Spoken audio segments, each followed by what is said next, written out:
नमस्कार, मैं हूं निकिता और आप देख रही हैं सत्यहिंदी.com। चलिए एक नजर डालते हैं अब तक की सुर्खियों पर। अब झारखंड में भी इंडिया अलायंस के बीच सीट शेयरिंग पर सहमति बन गई है। मीडिया रिपोर्ट्स के मुताबिक राज्य की 14 सीटों में से 7 पर कांग्रेस और 5 पर जेएमएम चुनाव लड़ेगी। अन्य में माले के साथ आईएमएल के प्रत्याशी मैदान में होंगे। बता दें कि पिछले चुनाव में बीजेपी ने 12 सीटें जीती थीं और एक कांग्रेस और एक जेएमएम के खाते में गई थी। कांग्रेस के टिकट पर पूर्व मुख्यमंत्री मधु कौड़ा की पत्नी गीता कौड़ा विजयी हुई थीं, लेकिन अब गीता कौड़ा भी भाजपा में शामिल हो गई हैं। प्रधानमंत्री मोदी की तुलना मुगल बादशाह और औरंगजेब से करने पर बीजेपी ने इसका जवाब दिया है।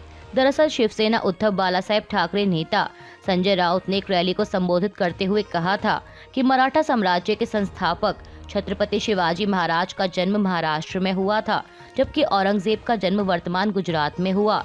उन्होंने कहा कि मोदी के गांव के पास ही औरंगजेब का भी जन्म हुआ था, इसलिए औरंगजेबी रवैया गुजरात और दिल्ली से महाराष्ट्र की ओर बढ़ रहा है।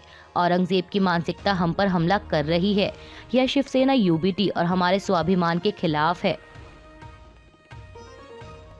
संजय राउत के बयान पर पलटवार करते हुए बीजेपी प्रवक्ता सुधांशु त्रिवेदी ने कहा कि शिवसेना यूबीटी उन लोगों के साथ खड़ी है जिन्होंने औरंगजेब का महिमा मंडन किया।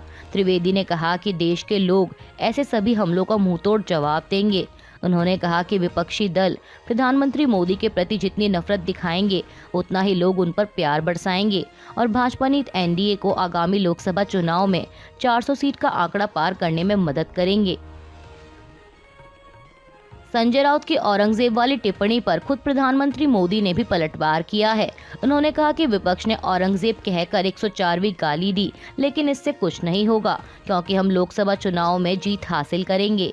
न्यूज़ 18 राइजिंग भारत समिट में पीएम मोदी ने कहा कि हम अगले 25 साल का रोड मैप बना रहे हैं और अपने तीसरे टर्म के पहले 100 दिन का प्लान भी तैयार कर रहे हैं। वहीं दूसरी तरफ जो हमारे विरोधी हैं वो भी नए कीर्तिमान बना रहे हैं, जैसे कि आज जिन्होंने मोदी को 104वीं गाली दी, औरंगजेब कहकर नवाजा, मोदी की खोपड़ी उड़ाने का ऐलान किया गया। पीएम मोदी ने आगे कहा कि आज जब गरीब मुझे आशीर्वाद देता है तो विपक्ष के मन में गालियां फूटती हैं। ये लोग आज उन गरीबों को भी गालियां देते हैं और मुझे भी, लेकिन उन गालियों से मुझे कोई फर्क नहीं पड़ेगा क्योंकि लोग हमारे साथ हैं। प्रधानमंत्री मोदी ने कल बुधवार को समिट फॉर डेमोक्रेसी कार्यक्रम को संबोधित करते हुए कहा कि भारत न सिर्फ अपने 1.4 अरब नागरिकों की आकांक्षाओं को पूरा कर रहा है, बल्कि दुनिया को भी उम्मीद दे रहा है कि लोकतंत्र उद्धार करता है और सशक्त बनाता है। लोकसभा चुनाव का जिक्र करते हुए पीएम मोदी ने आगे कहा कि दुनिया लोकतंत्र का सबसे बड़ा पर्व देखेगी और लोग एक बार फिर लोकतंत्र में अपना विश्वास जताएंगे। प्रधानमंत्री के भाषण की जानकारी देते हुए विदेश मंत्रालय के प्रवक्ता रणधीर जायसवाल ने एक्स पर लिखा कि पीएम मोदी ने भारत के लोगों की आकांक्षाओं को पूरा करने में लोकतंत्र की उपलब्धियों पर प्रकाश डाला।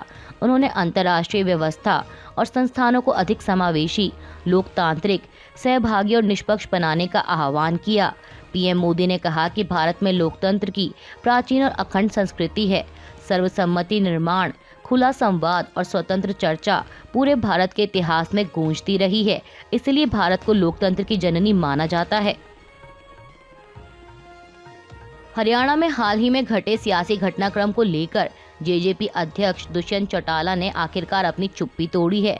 बता दें कि 12 मार्च को राज्य में बीजेपी और जेजेपी का गठबंधन टूट गया था और दुष्यंत चौटाला को ना चाहते हुए भी अपनी डिप्टी सीएम की कुर्सी गंवानी पड़ी। और अब 8 दिन बाद चौटाला ने अपनी चुप्पी तोड़ते हुए एनडीटीवी से एक इंटरव्यू में कहा कि मैं बस इतना चाहता हूं कि इन सब पर एक स्पष्ट बयान दिया जाए। हम एनडीए में सीट शेयरिंग सौदे पर चर्चा कर रहे थे। दिल्ली में इसे लेकर 4 दौर की बैठकें हुई। आखिर में हम संख्या पर सहमत नहीं हो सके और इसीलिए जेजेपी ने अपनी बात रखी। हमने कहा कि हम बीजेपी के साथ किसी भी लोकसभा सीट पर चुनाव नहीं लड़ेंगे, लेकिन हमने ये भी कहा कि विधानसभा समझौते को अंतिम रूप देने की जरूरत है। चौटाला ने आगे बताया कि मुझे लगता है कि उसके बाद बीजेपी ने अपना फैसला ले लिया। फैसला ये था कि मुख्यमंत्री खट्टर इस्तीफा देंगे और नई सरकार बनेगी और हमने फैसला किया कि हम इस सरकार का हिस्सा नहीं होंगे। असम पुलिस की स्पेशल टास्क फोर्स को कल बुधवार को एक बड़ी सफलता हाथ लगी है। आतंकी संगठन आईएसआईएस के इंडिया चीफ हारिश फारूकी को पुलिस ने कल बुधवार को धुबरी से गिरफ्तार कर लिया है।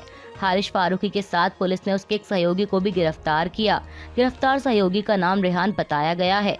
एसटीएफ के सूत्रों ने कहा कि सुरक्षा एजेंसियों को जानकारी मिली थी कि आईएसआईएस के 2 सदस्य बांग्लादेश की सीमा से भारत में प्रवेश कर किसी बड़ी घटना को अंजाम दे सकते हैं। इसी जानकारी के आधार पर भारत और बांग्लादेश के बीच अंतर्राष्ट्रीय सीमा के करीब के क्षेत्र में तलाश शुरू की गई। टीम ने सीमा पार करने के बाद धुबरी के धर्मशाला इलाके में सुबह सुबह आतंकवादियों को सफलतापूर्वक गिरफ्तार कर लिया। लोकसभा चुनाव के मद्देनजर चुनाव आयोग अपनी तैयारियों में लगा हुआ है। इसी कड़ी में आदर्श आचार संहिता लागू करवाने के लिए चुनाव आयोग ने कल बुधवार को वोटरों को लुभाने के लिए लगाए गए तमाम पार्टियों के होर्डिंग, बैनर और पोस्टर 24 घंटे के भीतर हटाने का आदेश दिया। चुनाव आयोग ने कैबिनेट सचिव के साथ देश के मुख्य सचिवों को पत्र लिखकर रेलवे स्टेशन से लेकर एयरपोर्ट, सरकारी बसों से लेकर सरकारी भवनों पर लगे सभी सियासी विज्ञापनों को तत्काल हटवाने के निर्देश जारी किए हैं। चुनाव आयोग ने सख्त कदम उठाते हुए अपने इस निर्देश को लेकर आज गुरुवार 21 मार्च की शाम तक अमल की रिपोर्ट भी दाखिल करने को कहा है। आगामी लोकसभा चुनाव की तैयारियों को लेकर नेशनल कॉन्फ्रेंस के नेता उमर अब्दुल्ला ने मीडिया से बात करते हुए कहा कि कोई चुनाव आसान नहीं होता। हम कब कहते हैं कि चुनाव आसान होता है? हर चुनाव में अलग हालात होते हैं और इस बार दिल्ली की तमाम ताकतें हमें हराने में लगी हुई हैं। उन्होंने आगे कहा कि पिछले चुनाव में बंदूक का इस्तेमाल हुआ था। मिलिटेंसी का सबसे बड़ा निशाना नेशनल कॉन्फ्रेंस था। मुश्किल हालात में हमने चुनाव लड़े हैं। मैंने अपने खुद के संसदीय चुनाव 1998 से 99 में सख्त बॉयकॉट के खिलाफ लड़े थे। इसलिए कोई चुनाव हम हल्के में नहीं लेते, पूरी तैयारी कर रहे हैं और आगे जाकर कामयाबी की उम्मीद है। बता दें कि नेशनल कॉन्फ्रेंस इंडिया अलायंस का हिस्सा है। लोकसभा चुनाव के लिए समाजवादी पार्टी ने अपने 6 उम्मीदवारों की 5वीं लिस्ट जारी कर दी है। इस लिस्ट में पार्टी ने संभल, बागपत, गौतम बुद्ध नगर, पीलीभीत, घोसी और मिर्जापुर से अपने उम्मीदवार उतारे हैं। पार्टी ने गौतम बुद्ध नगर से अपने उम्मीदवार को बदलकर राहुल अवाना को यहां से मैदान में उतारा है। वहीं पीलीभीत सीट पर सपा ने भगवत सरन गंगवार को अपना उम्मीदवार बनाया है। इसके अलावा संभल से जियाउर रहमान बर्क, बागपत से मनोज चौधरी, घोसी से राजीव राय और मिर्जापुर से राजेंद्र एस बिंद को टिकट दिया गया है। लद्दाख को पूर्ण राज्य का दर्जा देने, छठी अनुसूची में शामिल किए जाने समेत कई और मांगों को लेकर मशहूर एक्टिविस्ट सोनम वांगचुक लेह में 21 दिनों की भूख हड़ताल पर बैठे हैं और आज 21 मार्च को उनकी हड़ताल का 16वां दिन है। इस बीच हड़ताल के 15वें दिन सोनम वांगचुक ने एक्स पर एक वीडियो पोस्ट कर कहा कि आज मैं आपको एक बहादुर व्यक्ति से मिलवाता हूं, जिसने आज 15 दिन का उपवास पूरा किया है। सेवानिवृत्त सूबेदार स्तंभा ने 30 साल तक भारतीय सेना में सेवा की, जिसमें कारगिल युद्ध भी शामिल है। वे कुलीन और खुंखार लद्दाख स्काउट्स रेजिमेंट में थे, लेकिन आज ऐसे हजारों पूर्व सैनिक वर्तमान सरकार द्वारा लद्दाख के साथ किए गए व्यवहार से दुखी हैं। मेरे साथ 125 लोग खुले आसमान के नीचे भूखे सोए, -11 डिग्री सेल्सियस तापमान में। प्रधानमंत्री मोदी ने कल बुधवार को रूस के राष्ट्रपति व्लादिमीर पुतिन से बात की और उन्हें 5वीं बार रूस का राष्ट्रपति चुने जाने पर बधाई दी। दोनों देशों ने रणनीतिक साझेदारी मजबूत करने पर सहमति जताई और पीएम मोदी ने भारतीय रुख को दोहराते हुए कहा कि वे बातचीत और कूटनीति से रूस और यूक्रेन के बीच की समस्या का हल निकालने के पक्ष में हैं। वहीं इसी के साथ पीएम मोदी ने कल बुधवार को यूक्रेन के राष्ट्रपति व्लादिमीर जेलेंस्की से भी फोन पर बात की। इस बात की जानकारी देते हुए यूक्रेनी राष्ट्रपति ने एक्स पर एक पोस्ट में लिखा कि यूक्रेन की संप्रभुता और क्षेत्रीय अखंडता, मानवीय सहायता और शांति फॉर्मूला तय करने के लिए होने वाली बैठकों में सक्रिय भागीदारी के प्रति भारत के समर्थन के लिए मैंने पीएम नरेंद्र मोदी से बात की और उनका आभार जताया। उन्होंने इस शिखर सम्मेलन में भारत के शामिल होने की उम्मीद जताते हुए आगे कहा कि हमारे लिए पहले शांति शिखर सम्मेलन में भारत को भाग लेते हुए देखना अहम होगा।